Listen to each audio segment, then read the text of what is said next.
बाहर कट सारे जड़े साफ कीते कादे नाल साफ करदा नहीं झग जी भी लगी सी कुछ शैंपू ना कादे नाल करदा नहीं कोई झग जी फिर साफ करके की करदा नहीं सही गल दसी नहीं फिर वेच दे ना तू नहीं सारे गाहक जिहड़ा कोई भी है ना हाजी साहब कोई साफ सुथरा ही लेना हुंदा वा हां जी उन्हें हाँ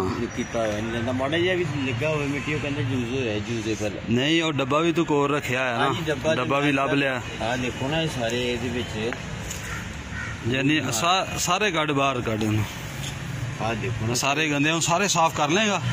सर दसो मैं उत्ते तो टाकी मारदा है साफ हो गया ठीक है ना होया तो फिर इस तरह रख लेने आप हाँ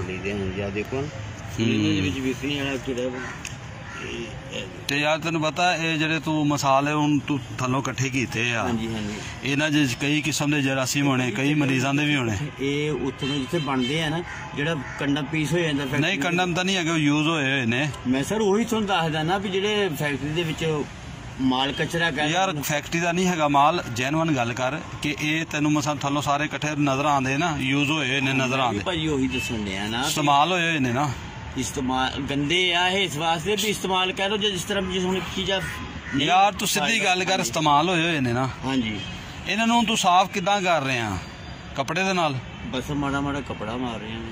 ते फिर किन्ने किन्ने दा विक जाएगा नहीं सर लेंदा कोई भी इस तरह पहले इदां नहीं किसी ने लेना साफ जिन्हों जे किन्ने किन्ने दा वेचदा 5 रुपए का 10 रुपए का 5 रुपए का जो कोई लवे तो ठीक है नहीं तो धक्के नाल तो सब लेंदा ही देंदा ही नहीं ना ही कोई लेंदा वा दोबारा दसी है गल किन्ने दा वेचदा इधर करके मुंह कर 5 रुपए का जी 10 रुपए का जो कोई ले ले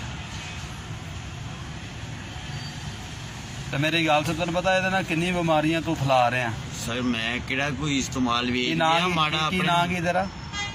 यूसुफ सर यूसुफ सारे हुण तुसीं नैट दी दोगे ये भी काम कर यार पता गल की इस करके नैट ते देना है कि देख ना मेरी गल सुन आप ते तू मरिया पिया मेरी गल सुन ना मेरा पुत्र मेरी गल सुन आप ते देख तू मिसाल के तौर पर अपना ते तू खत्म किया है किस्सा कहानी हुण जेहड़े लोग मिसाल के तौर पर कोई सेहतमंद ने उन्होंने तू दुश्मन मनिया उन्होंने की कसूर है